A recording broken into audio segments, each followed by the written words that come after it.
Hello and welcome to Old School episode 4 for Hello. May 14th, 2026. My name is Daniel Bader. And I am Steven Radosha. I find myself just reflectively checking every week to make sure that the date is correct. But you nailed it. Congratulations. I nailed it. Yeah, the last week has been interesting. We had the Android show, which was the precursor to Google I.O. We've had some just insane stuff coming out of the OpenAI versus Elon Musk case. Yep. Which, again, nobody's learning this from our show, but I find it hilarious that everybody comes off looking terrible at this place, and that Elon Musk decided to take a flight with Donald Trump to China, even though the judge said that he wasn't allowed to leave the country. Right. Just openly flaunting, just say. Just a bad look for the world's... Is he the world's richest man still? I don't know. Probably on a stock basis. I don't know. Yeah, probably just a net worth. Yeah. Close enough. I'd swap, The thing that I would love to spend an hour talking about is the fact that President Xi of China warned Donald Trump that he should not meddle with Taiwan. And as we know, Taiwan is basically the most important country for semiconductor manufacturing in the world. Right. TSMC is there. Right. An invasion by China could derail the world's production of semiconductor chips. It could basically tank the world economy overnight. Overnight, China decides that it wants to invade Taiwan and manufacturing ceases for the foreseeable future. Even worse, the facilities get bombed or damaged. Right, which definitely means worse. that they can't start up again anytime soon. It just, I know I'm looking at it from a very myopic lens, but that is a big deal.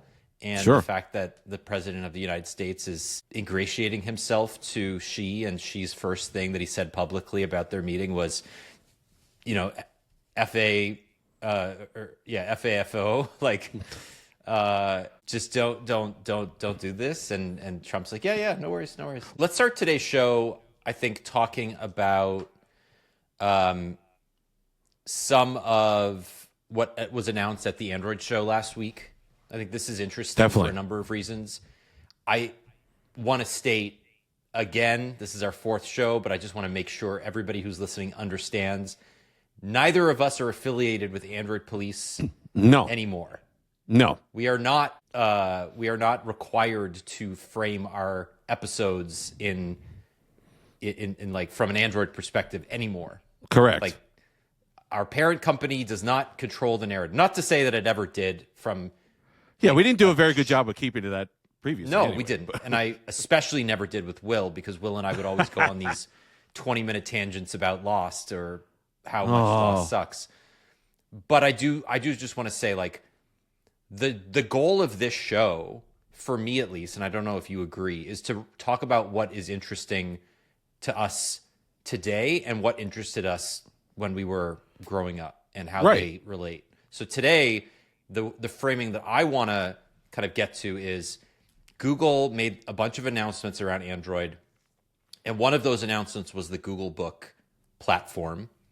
And what's interesting is that it was announced on the same day as the 15-year anniversary of the original of the first Chromebooks in Chrome OS, which I don't care really what you think about Chromebooks today. Back then, they were a big deal. Absolutely. Huge deal. They completely upended education forever, right? Among other things, but particularly education has been impacted by the pervasive availability of cheap, decent laptops that are not running Windows. Right. Not those awful netbooks that we had for however long. An actual one that runs well. Yeah. Back in 2011 when these were introduced, that's what you got. You either got a terrible netbook running a Celeron processor that took forever to load Windows XP, or you could get a similarly poorly spec'd Chromebook, but that was running a lightweight version of what was essentially a Chrome browser. So let's go through the announcements. Let's talk a little bit about everything that was announced and then get to the laptop stuff. Right. I think it's important maybe to start with the fact that even the Android show was not really about Android. No. You know, Android 17 was not featured. They already announced Android 17 months ago. They kind of, on the margins of that, announced a bunch of features for Android 17. But it still, at least to me, seemed like the Android show was the AI show, the Gemini show. The what can Android do to facilitate Gemini doing things for you? Right. Was that your impression? Yeah, absolutely. I mean, there are some things when we talk about the Google books that Android 17 will play a large factor in. But yeah, it's kind of disappointing. There's two ways I think about it with Google. On one hand, I'm still not there as far as any of these functions providing legitimate value that I get excited about. When I'm talking about or reviewing a product, it's very rare that I look at the AI capabilities as something that moves the needle on whether I'm paying $900 or $1,100 or any of that. That being said, if I had to pick one company that's done AI, I won't say well, but whose roadmap I like the best, it would be Google. I do think that the company has a direction that makes sense. I do like the idea that they're making Gemini kind of this system-wide backbone thing that's not really in your face. That's what I loved about the Pixel 10. I love the fact that they took it out of the forefront a little bit, put it in the background. I think that's where it's gonna live. But that roadmap's nice. Having a good roadmap, you're already well ahead of Samsung and Apple and all the rest of them. But then you got to deliver on what these things are supposed to do, and that's where I still think it falls apart. So part of it was this Gemini intelligence announcement that moves further into essentially automating processes on your phone. It was announced during the S26 launch when Google basically said, hey, like for certain app types, namely delivery apps and transportation apps like Uber, you could ask Gemini to do something and it would, for all intents and purposes, create a virtual machine within your phone and then launch that app in a separate process and tap around and do the thing inside the app. So it's not necessarily like plugging into Uber's API using MCP. It's, hey, like I'm a computer and I've been trained on enough people's interactions with the Uber app to know that if I'm going to order something, I'm going to click down here and then tap up there and then type in this address. Like it's very ham-fisted, I think, at the moment, but it's also the most reliable in an ironic way because you can't really rely on an LLM to accomplish a bunch of tasks in the correct order just by giving it instructions. It has to actually be trained on the actions that humans have taken millions of times in a window. But all that being said, now what we're getting is like what seems at least like a system-wide automation platform that apps can then tie into. So, right. And that's what it had to become to me, because that was like you said, that was the frustrating part about when they first were saying all this multimodal stuff. You're going to be able to put in one prompt and it'll pull information from one app and put it in another app or whatever. That was a disaster. It was a nightmare to use that. It never knew which app that I wanted to. It always pulled something from the wrong app. It wouldn't really do it properly. And I think you have a great I think it was a great example on the old podcast when you were with Will that it actually put in a reminder of an event that didn't exist. Mm-hmm. And so there was plenty of that going on. It was still faster for me to just do it myself. Now what you're seeing, like you said, in the background, it'll kind of learn what you're doing. I don't love the fact that it might ready my pizza order for me or whatever that thing is in the background with the agentic stuff that's now sneaking in. But I like the idea of Magic Q kind of giving me those prompts saying, okay, you're talking about XYZ or dinner next week. Well, here's where you had dinner last week, and do you like that? Here's the reviews. I don't have to pull away from what I'm doing. I could order something. I could get a confirmation number. So, like those little things, I think that's a big shift, like you said, just kind of a system-wide thing that's interacting with the apps and interacting in a more cohesive manner. Yeah. Yeah, I mean, I think this goes back to like my old mentor, Rene Ritchie, who I worked with back in the Mobile Nation days, before he became the creator liaison for YouTube and a big celebrity. This guy just like was tuned in to the way that people thought about and wanted to interact with technology. And when the Apple Watch was announced in 2014 or 20, yeah, it was 2014, released 2015. He had some really smart things to say about ambient computing, right? And the way that you have all of these sensors around you basically builds a little force field around you. And the ideal outcome of all of that data is for those sensors to anticipate what you need and do so in a way that does not feel like you have to baby it or parent it or take control over it all the time. And some of that was like, hey, you know, your heart rate is elevated. Maybe you should like sit down, or what eventually became, AFib detection or fall detection, things like that from a health perspective. Some of it was like, I'm going to hold down the Siri button and I'm going to say a bunch of stuff. And because it is an assistant, it kind of knows how to parse it and organize it in such a way. But that never really came to pass, right? Regardless of how advanced these got, Alexa or Google Assistant or Siri, they never ever got past the point where you either had to say something in a particular way and then wait for it to either break or, process the thing and then give you a rudimentary output, or it just like was useless and never really worked. Yeah, and that was always the problem with Alexa. That's why I never had a bunch of Echo Dots around. It was always very transactional. I'd ask one question, I'd get one response, but it wasn't something that wowed me because I could just look at my phone or do something else and get that information. Now, the switch you're seeing, and a lot of that was at Android show, is that you're going to have that learned behavior where it's going to keep a running dialogue. It's going to remember everything. In fact, I think ChatGPT just had an update where it now remembers a lot more of your previous conversations, where before you had to kind of commit things to memory. Now it's going to just remember and keep a larger log of your previous conversations to kind of learn more of that behavior, like you said, that ambient computing. And that's what you're going to see more of.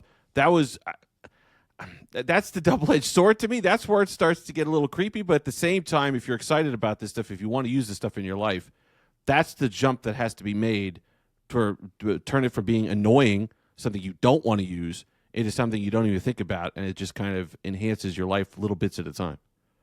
Yeah, I mean, I think they use concert tickets as an example here, and part of it is like, the Rosalia concert is coming up on August 8th. Tickets go on sale on Friday. Go out and like get me a set of tickets when they go on sale, because I don't want to have to think about Friday at 10 a.m. being in front of my computer or my phone. But what I want. So like go to the Ticketmaster app, find me the best seats, get me to the checkout, and then I will just approve the tickets or whatever. And to me, like that's a best case scenario. But every single example is something acquisitional. It's a commercial engagement of some sort that I find objectionable, because over time, like everything just comes down to making it easier to buy stuff, and I don't want my AI just to make it easier to buy things. I don't want eventually have to like think about affiliate codes and ads that are pushing me towards buying a certain thing. To me, that's the inshitification of what search became. And I think we talked about this last week a little bit, but like that's eventually, or I mean, it's not eventually, it's happening already. What we're seeing in the free version of all of these AI tools, and like, frankly, like that's what's happening in the free / ad supported versions or cheaper supported versions of Netflix and Prime, and you know. And that's what we worried about when we talked about Ring on the old podcast, that thing where it was going to ambiently scan your cameras all the time to find these lost pets, and it was going to send whatever. And then just it would only be a matter of time. I think they rescinded that, by the way. I don't think they went ahead with that. But it was only a matter of time that it would be tracking, okay, he gets an Amazon delivery of diapers at this time, so he must need to reorder right around here, or this is the window where he reorders in if this package is arriving now, or he gets cat food at this time, so he must reorder it a couple days before. Let's throw the ad up there. That's like you said, that's to me is the end result of all of this, because all these things, we're going to talk about data centers later, all this stuff has to be paid for at some point. There's huge investments in all of this, and it's not just for the good of humanity. It's for these companies investing billions upon billions of dollars, and there has to be an end result to that. And whether they sell your data or they sell you products, there's going to be a sale involved somewhere, I promise you. Yeah, I mean, this is kind of a side note, but I saw a Bloomberg article from Mark Gurman today about OpenAI. OpenAI is considering suing Apple because for breach of contract, because if you recall, one of Apple's earliest integrations into iOS was OpenAI's ChatGPT API. So you get OpenAI's free version. If you just like hold down the app and Siri can't do it, it'll ask you if you want to fall back to ChatGPT. But the goal, OpenAI's goal, was to use that to convert millions of users to its $20 a month Pro plan. And that didn't come to fruition because Apple's integration of ChatGPT sucks and shouldn't have been integrated in the first place. And what they're saying is like, OpenAI is saying like, we built a great product. The API is robust. Apple just didn't utilize it correctly to make it a good experience, and instead spent all of its resources first trying to and then failing to make Siri into an AI. And now has partnered with Google rather than OpenAI on its foundation models. So what we're going to hear, and then according to leaks from Gurman earlier this year, in iOS 27, you'll be able to choose which model or which foundation model you want to use, whether it's Claude or Open or ChatGPT or Gemini, on top of the foundation model that Google is building into Siri. So I get it. Like from their perspective, they were thinking back in September of 2024, this was going to be a huge boon to their business. Sure. And it's turned out that it's been nothing. Like it's probably been a net negative for their reputation, because the fallback to ChatGPT is basically just a dialogue box that can't do anything. No, it's horrible. It's a horrible experience. And that was happening all the time because it was literally nothing that Siri could seemingly handle. Even back when you were just asking it the weather, you just get kind of a web page or a web search of the weather. Like, how could you not even just show me the weather app? But so you were getting that all the time. And it was annoying because, like with most of these things, if you need another step, if I need to go ahead and do something, proactively do something, I've already defeated the purpose of having AI or a voice assistant do it for me. So when you were going to that other layer, it was a mess. Now, Gemini's going to come in. Google's going to come in. Hopefully they make it better. I'm not holding my breath for Apple Intelligence. But you're right. It was definitely not a good experience and kind of was a negative look for OpenAI. Yeah. So I think, like, at the end of the day, what I want is a less chaotic phone experience. And I think what Google is doing with with Gemini Intelligence is they're just going to make it easier for you to get to the checkout in various apps. Like, to me, every example so far has been, like, all the examples have been Uber, Expedia, right? Like all of the companies, because it's easy to integrate into a checkout endpoint. Like that's easy. What's not easy is I have a bunch of photos of like various, I don't know, like scraps of my kids' homework or something, or doodles that I thoughts that I've written on paper. Let's take these photos and like make something from them, right? Organize them into coherent thoughts for me, put them in a Google Doc, annotate them, right? All this stuff that I think would be a boon to productivity, that's not happening. I don't think that's really in the cards. And maybe it'll come, but I think that's still quite a manual process. That's where it would be useful. That's the problem. That's anything that would actually be useful to users. Besides, and this is all the end result of Project Mariner, which we've talked about before. Yeah. The agentic portion where it just brings you to the checkout, and then you have to go ahead and approve it. Right. I don't necessarily need that. I don't know if I want AI doing that for me. I don't want. I want to kind of pick my own seats on certain things. I kind of want to organize my own flights on certain things, unless you're just completely unable to do stuff like that. The things that are like they said, like here's a bunch of photos. Pull out the text in each of these photos and give me the common denominator or any of those things. Or pull out all the pictures of my daughter where she was playing with bubbles. Those are the things that in my life would actually matter. And those are the things that we're way far off from being able to do effectively on any of these models.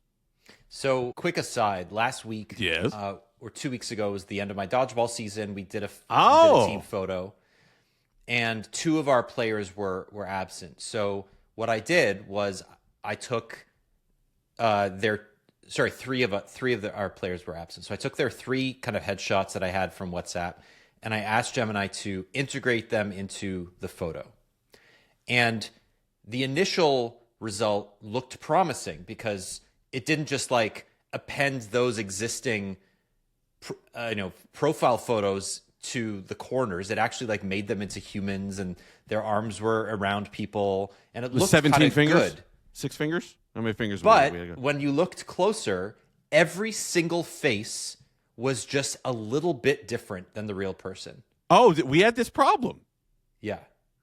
And it was so weird and off-putting and discomforting and like uncanny valley in a way that just like made me despair for the future of humanity when everything that we produce is just a little bit corrupt. Well, Not you're corrupt, a lot more corrupted. You're a lot more sensitive to this than I am, because when we were doing those images of ourselves, playing around in AI for the logo and stuff for the podcast, I didn't even give it a second thought. And maybe this is a problem with me. I looked at the output. I was like, okay, well, that's Daniel, that's me, that's whatever else. And then you sent me back a message saying, what did they do to my face? Yeah. And I had to go back and look at it like, oh, yeah, you're right. It is kind of distorted. It is kind of off from your look. I mean, how dare they try to improve upon perfection, number one. But the second thing was, it was like, well, you had to think about it, which is the odd part. You had to look for it. You had to say, okay, here's the photo, hold them side by side. So that's almost more concerning.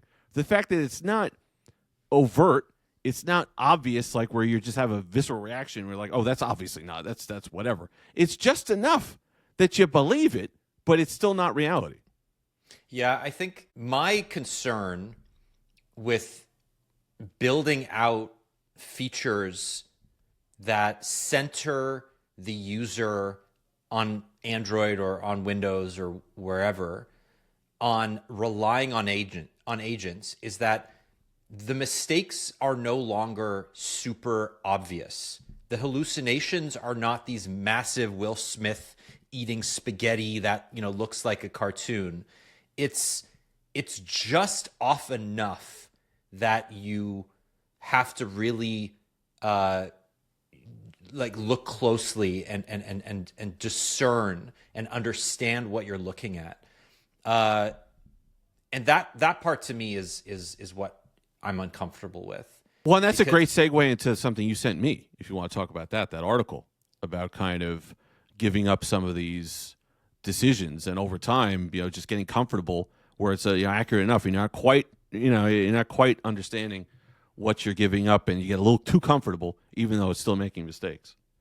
So yeah, this is referring to an article in the Globe and Mail that I sent you called "Is AI Coming for Our Thinking? Behold the Age of Cognitive Surrender."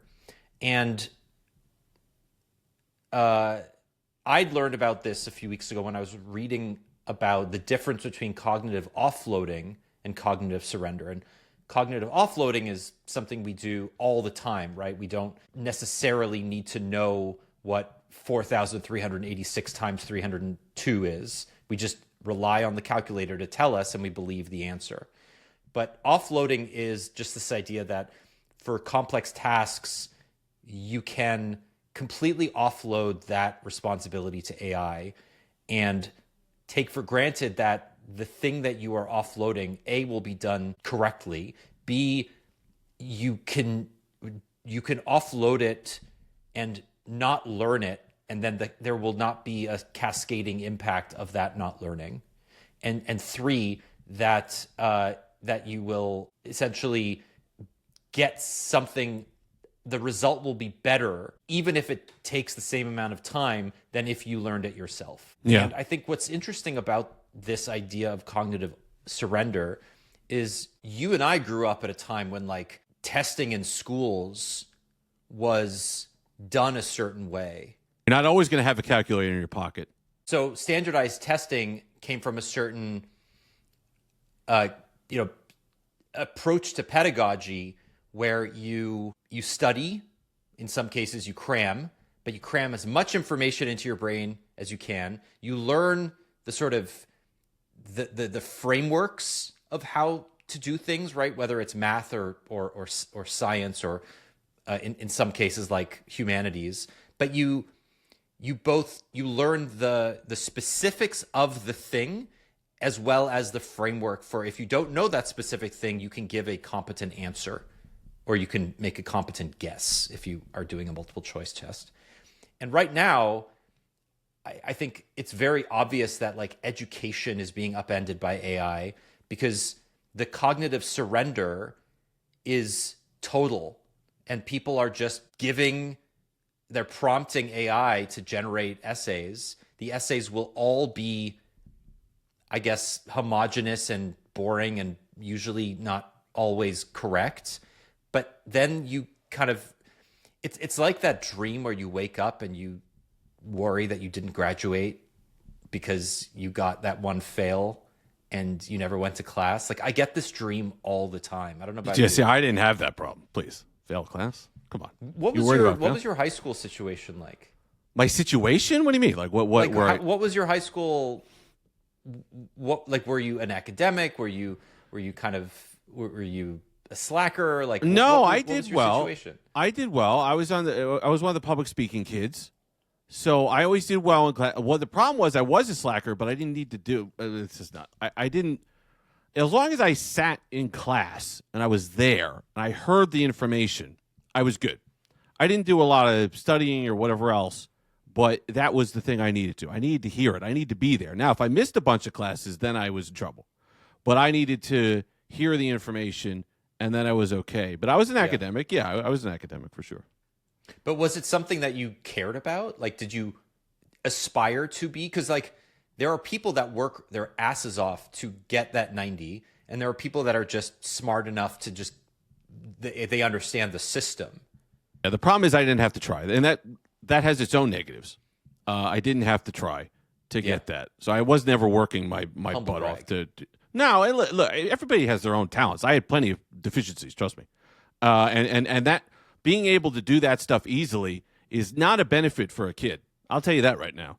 Because learning to work hard for something that has value like that is a lot more, I think, beneficial later on than it just that particular bit being easy. But like I said, I had plenty of other things I had to work on in life. But I think that one thing that you mentioned that I always come back to is that it's just so tempting. Like when we were kids, you had to remember everybody's phone number, right? You had to go there. You got on the wall that's phone. A great example pull of it up, cognitive offloading. Right. So that one I was okay with. I was okay making that trade that my smartphone now remembers all the numbers. I was okay making several low-level offloads. The problem for a lot of people, and this is where kind of laziness can creep in, is that now that it's gotten good enough the temptation is there to, well, maybe it doesn't have to be such low-level stuff. Maybe we could start giving it some medium-level stuff. And it's easy to justify it to yourself. Well, if I don't have to spend as much time on this nonsense background work, then I could spend all that much more time on the big ideas. But then you don't. So it's and then all of a sudden AI starts, well, okay, you give me the big idea, and you do that. I think the article you sent, the example was coming up with an entire financial pitch for somebody, or entire business plan, and just not having any kind of connection to the material. And that's where it's like, where do you draw that line? Where's the line go? Where is it from, okay, I don't need to remember phone numbers anymore, to, I probably should have a more active role in this multi-million-dollar plan that I'm making as a financial advisor. So, oh man, this is like so rich. I love this topic because it's so interesting to me. This notion that we are a bunch of people in our 30s and 40s who have grown up specializing in something, right? You go through school, you pick a major, and you further and further narrow your focus until you decide on a career. I mean, that's what most people end up doing. You go to law school, you go into healthcare, you become a journalist, you whatever, right? You become a PR person. And like, we all specialize in something. And then there's like the secondary and tertiary talents that we might have, right? I might be a guitar player and I might enjoy plucking around on weekends, but like, I'm not making my career out of that. But I may have zero talent, and this is true, in design and illustration and visual arts, right? I have no ability to kind of like create a presentation that looks coding or coding, right? But like, that to me is like, am I inherently good at that because I was good at math and I just never took up coding? Or is this something that anybody can learn? And I say this because when we were putting together our logo or our music, right, the obvious decision was to use AI, because neither of us by ourselves were going to be able to create something better than what AI could have done, right, with a bunch of prompting and like revisions. But I also wonder if I am setting myself up to fail by, now that I'm like a independent creator of a sort, if I don't learn Photoshop and make really good thumbnails, is that just a thing that I am never going to learn and therefore I'm at a disadvantage? Or are the people that are good at making thumbnails going to start using AI to make better thumbnails? And like, will my ability to not understand or not discern what's a good thumbnail versus a bad thumbnail because I don't understand design, like, I'm not giving myself any credit. I kind of know what a good thumbnail is, but I'm just using it as an example of like, if you're already good at something, AI can kind of help you. But if you are useless, is it actually an advantage just to replace your incompetence wholesale with prompting? I think you get a pass. I think you're probably, this is the conversation that I was just trying, or the point I was just trying to make. I think you're using AI properly. There's no chance. Listen, we all want to be aspirational. We all, these, on a weekend, we walk into Barnes & Noble, these how-to books, how to use Adobe Lightroom. Ooh, this looks good. And you got $20 and then you spend it, you sit there. I'm not doing that. Yeah. I'm not doing that. I'm 42 years old. I can accept limitations about myself. If I'm using AI to make me somewhat competent in something I'd have no interest in this point in my life in learning, if that gives you the additional time and ability to spend more time and effort on something that you do well, then you get a pass. The artist that's using it to be even better, if the work is even better and it kind of takes the grunt work out of that for them and allows them to go to this kind of higher plane of artistic existence, fine. I'm okay with that as well. What I'm not okay with is that someone that needs those talents, that has those talents, that uses it as just a complete shortcut. And I think that temptation is there. I think as these systems get a little bit better, you're going to see more and more of that, and that's where people are going to have a problem and start faltering. That's where you fail yourself. No, you used it the right way. I think it's people who have these talents and cheat by using AI to kind of just get batch work done, or if they're on Fiverr, if they're doing gig work, that's where it becomes a problem as opposed to what you used it for. I don't know. I mean, I come at this honestly because, I mean, now we're getting existential, as I am wont to do at the at the end point of our podcast. Gets to the 45-minute mark. That's it. 40-minute mark. The ennui sets in, and I have to question my decisions. But I've had this conversation a bunch of times this week. Right, I have this newsletter that I adore. It's called Making Us Happy. You should subscribe. But the reason that I started this newsletter after I left my job in November was that I wanted to push myself to create something in writing that's creative on a weekly basis. And I did that. For a couple of weeks, I wrote a post a week. And then it was a post every 2 weeks. And then a post every month. And now I am sitting staring at this blank page, feeling completely consumed by just the audaciousness of what I'm trying to do. And it's not audacious. It's only audacious to me. But because I have this perfectionist tendency, I don't let myself write things that are not going to be perfect out of the gate. And you don't have to pathologize this. I'm not asking you to be my therapist. But what I find so interesting is that I could prompt AI with 2 or 3 lines to write my newsletter for me, right? Easily. I could give it, hey, like, I read these 3 books this week. I wrote these, I watched these 3 shows. Here's my like summarized thoughts. And I could barf that out, and it could be a published newsletter within a couple of minutes. I could revise it, right? And I've done this just to test it. I could ingest hundreds or even thousands of articles that I've written for websites over the years to train AI to write like me, to sound like me. And then I could make a product that's arguably, I don't know, a facsimile of what I would do. But the moral, the ethical indecision around that, the corruption that I feel when I even think about doing that is total. It feels so fraudulent and so antithetical to everything that I want to get out of this process that I cannot bring myself to do it.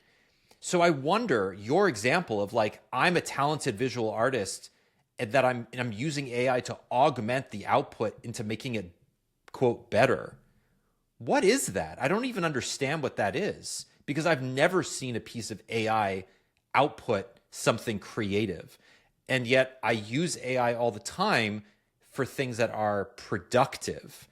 And I don't know, like there's just a subset of people that can like find the middle ground there, and I can't.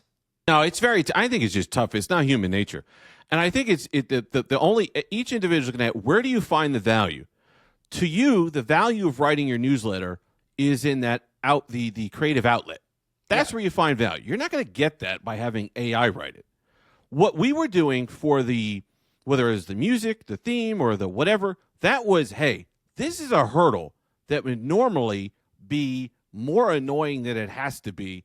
And it's just a barrier to entry, as to have something there to send out to these different sites to just get to the main meat of what we want to do. And that's where the value is. The value isn't in the thumbnail. The value is, or in the logo. The value is in the content. So we want to be able to spend our time there as opposed to futzing around with the logo.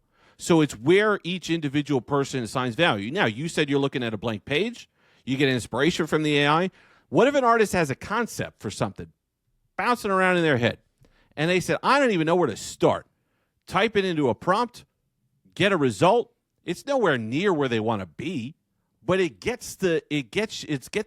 removes the inertia. It gets them moving. Right. I think that's okay. And it's where it's not replacing anything. it's like a scratch pad. It's like just bouncing it's ideas. a storyboard. Yeah. But okay, so here's the thing. I have a good friend who is actually a storyboard artist. Like, this is his job, right? You talk about AI coming for all the white collar jobs. Like, that's a job that will go away. I think that job will disappear at some point. Right. And yeah, like there was another article that I read that made me want to throw up, because it was about the Amazon owned Wondery. Wondery is a podcast network that Amazon purchased a couple of years ago. They now release like 30,000 AI podcasts a week, just like catering to these micro niches. Yeah. Well, we talked. Yeah. No, I'm sorry. We talked about this on the original AP podcast. The one time I guest hosted the podcast, I was listening one. It was for bowling ball reviews. It was an AI. It was bowling ball reviews. Now, that's about as niche as you could get. And it was two people going back and forth on this review. And they would add in things like, yeah. It was. They were adding in these little missives and things like that. It was unbelievable, but it was disgusting. Once I figured it out, which took longer than I'd like to admit, I felt disgusting. Yeah. Yeah. It's like a violation of, and I think what's so hard to convey is like, there's an ineffable feeling of like connection that we have with other humans when we consume their piece of art, right? Whether we like it or not. Like I can watch there's like, content can be content and it's not art. And I admit that, right? Like there's vacuous art, and I scorn some reality TV because I really don't think that it's art in any meaningful way. But it was still created by a group of people, and it was still ideated and like revised and executed and edited and published, right? Like, fine. I can disagree with the ultimate goal while respecting that somebody had a vested interest in its success, even if that interest is only financial, right? Like Kendall Jenner does not, I don't think of her as like an artist, but I props to Kendall Jenner for like making all the money. She's no Paris Hilton. But when I hear about AI avatars being signed to agencies, or I don't know, did you see that trailer for that Val Kilmer movie? Yeah, where it's younger Val Kilmer, and they're like, oh, it's okay because the family signed off on it. Like, well, maybe it's okay for them. I'm a little freaked out by it. But doesn't it actually like evoke a feeling of disgust in you? Absolutely. Right? Like, absolutely. There's a I don't even, it's not something I can control. Like I actually cannot control that revulsion when I see de-aged or AI Val Kilmer. Like it's not even like when I see a deep fake, it's different because I don't know. I Star Wars come to terms with it. Star Wars did this a little bit for the actors who had actually passed away, but it was for story continuity. Because they were doing like prequel stuff, or I forget which one it was, Rogue One maybe. I think the Moff Tarkin they made a AI or an augmented actor. That was CGI. That was CGI. Largely CGI. Yeah, right, CGI. But it was the idea that the person's there, but it was thematic. It was for a purpose. Just taking someone who's passed away and putting him in a movie, the whole role, and now, like you said, these avatars that are come out. And they're just being assigned to what? What are you? Yeah, exactly. Like what? Anyway. But at the same time, as you said, how it's filling in these niche sectors. My daughter, you go on Spotify, it's a bunch of AI music. My daughter likes the characters in Zootopia. Yeah. There's not a lot of artists out there creating Zootopia fan music. She found one she likes that's AI generated about her characters that she likes with the art that she likes, and she loves it. So it's weird. So it's like, it's tough. It's tough. That's weird. Yeah, I get it. Because, just going back to like kids stuff, I spent months listening to the Wiggles. Like, are you familiar with the Wiggles? Yes, the Wiggles. And they have album upon album of garbage. Right, that actually feels AI generated because it's all the same and it's all bad. But I do know that there are people behind it, and since then, every time my son watches a movie, he's like, can I listen to the music of this movie? Just like you said with Zootopia. And I'm like, no, there's no music. Like, this is not a musical.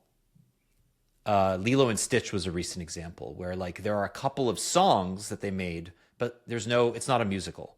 And you're right. Like if I were to go to Suno and generate a bunch of, I mean, to be fair, like copyright infringed music that referenced Lilo and Stitch, I could probably do it. And yeah, I don't know how I'd feel about that because that's the thing. You're going to sit down there with it. My daughter's 2.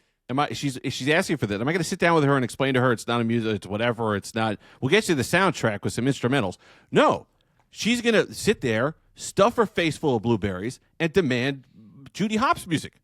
So it's like at that point, I'm like, okay, I mean, listen, if it makes her happy, it's art. I say, now does that make it art? That's where you come back to it. If somebody's enjoying it for what it is, and it was created. Is that give it any value as art to you? That is not a question that we can answer in the next 5 minutes. I think we should move on. I wanna talk about the Googlebook for our last couple of minutes because absolutely. This is a fascinating announcement. Nobody saw this name, first of all. I didn't see this name coming. And I'm curious about your first reaction to it because obviously we've had the Chromebook as a platform. We've had the Pixelbook, which is a product that Google made, a laptop series. We have Chrome OS. And since the rumors have pervaded Aluminum OS, which I think is the code name for the Android/Chrome OS mutant that powers the Googlebook. But Googlebook, as it stands today, is just a hardware platform with partners such as Dell and Lenovo and HP and Intel and Qualcomm. So what was your first impression about this announcement? They just tried to make Chromebook Plus a thing. That was the more premium Chromebooks that were in the $600, $700, $800 range with much of this, many of the same partners as well. So, okay, or is this a relaunch? Because that was confusing. So I was just taken aback by the price and the fact that it's going to be a premium device. If there was going to be, I would, a kind of a Pixelbook replacement or maybe a MacBook Neo competitor, I don't know if the premium space was where I expected Google to go. Now, to talk about the Android 17 bit, I understand how it factors in. Android's or Google's going to force developers to have their apps be scaled well for the first time on Android 17. So that's supposedly going to take advantage. Like, that's the difference, okay? You could go on the Play Store and you could get an app that's meant to scale to this big screen that you have now and use some of this extra power that you have now. But is that enough? Is that going to move the needle? I don't know. I still think I'll view these things as, why am I spending more than $300? Because really what I want is something that's going to do Google Docs, going to do Sheets, going to do web browsing, and that'll cover 90% of what I need to do, cover it well with a decent screen and a metal body for like $400. What I don't understand is, like, you look at the bento graphic that Google has made for the Googlebook, and everything but the glow bar, which is the light bar that sits on the top of the chassis that ostensibly has like Google's colors that will glow. I don't know what it'll do, but it may show notifications or whatever. RGB, that's all you need. Other than that, there's no hardware specific features here. It's this magic pointer thing, which I think is actually going to be so annoying that people will disable it. To anybody who doesn't know what it is, it takes the existing mouse pointer that you have on any operating system and it allows you to just like wiggle it, and it will activate an AI pointer so that you can manipulate whatever you see on the screen. I don't care. This no, useful. I've never used Circle to Search. I never will use Circle to Search. Oh, I like Circle to Search. You like Circle to Search? Is super useful. So you don't think this is like kind of a wiggle and then kind of circle something on your screen and it'll No. AI will come up. So I think Magic Pointer would actually be useful on the phone. Okay. Like it's an evolution of circle to search. It's a more advanced circle to search. I do not want this anywhere near my laptop or desktop experience, right? It is antithetical to like everything I want out of a desktop OS because it's trying to like automate and simplify stuff that, and maybe this is just like my initial reaction to having a new like input paradigm thrust in my face. But the examples that they used of like, okay, here's two images and you use the magic pointer and you combine these two images or you manipulate them in such a way that would have taken like dragging and dropping and stuff before. All you need to do now is just like prompt Gemini to do it for you. I want to be proven wrong here, but I don't think it'll be as useful on the desktop as Google thinks it is. I wish they had. Oh, sorry. I just think it's basically like easy mode, and maybe it's not for us. Maybe it's for like my mom who uses a Chromebook, but I don't know if she wants this either. No, that's the thing too. And I wish they had. We're getting this fantastic desktop mode in Android 17. You're going to have all this power on your smartphone as it is. I wish they had almost given us kind of like a shell with a screen and maybe some memory and slots and stuff like that, where when I'm out and about, if I need it, I could pull out this device that's the Googlebook or whatever, pair my Android smartphone that's very powerful, and kind of have the same experience. So when I don't need that, I could not take it with me and just have my phone. But when I do need that, I have this desktop mode now on Android 17 that's running on my smartphone that then I can mirror to something like this, or give Chromebooks a target mode like the old iBooks back in the day, where I could have something like that back and forth. I would much prefer that, I think. Let me use some of this power that I have on these smartphones. Give me an outlet for that, as opposed to, okay, here's this $700 thing that's now going to work better with your $1,100 thing, but they're both running a different version of the same operating system. So it's okay. I mean, it goes back to like the Motorola Atrix from 2011, which had that laptop attachment. Yeah. Remember? Yeah. And you just like it had essentially like a desktop mode. The lapdock, that's what it was. The Apple Book, the Duo, the PowerBook Duo. Yeah, where you put it in the slot in the dock. Yeah, you had the Asus Transformer book, I think it was called. It was big back in the day. That idea has been there forever. I just think like you now have a phone that can do all of this. Why buy an extra? Why need to buy an extra piece of hardware? Right. But they're going to try. They will certainly try. And you know what? If we leave it long enough, your smartphone will actually put it in the cart for you and prompt you to check out because it knows you secretly want it in the background. You don't know you want it yet, but you know it's going to be there. So dangerous. I have so many times like almost put something in my cart, and now with contextual agentic AI buying things, it'll just be like, you want this. One click. How much trouble would eBay be for me? I send you one thing a week of some bizarre technology from the 80s. You know the eBay deal that we talked about last week?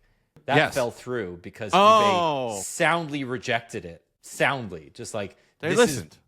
Not credible at all. Unfortunate. Not surprising.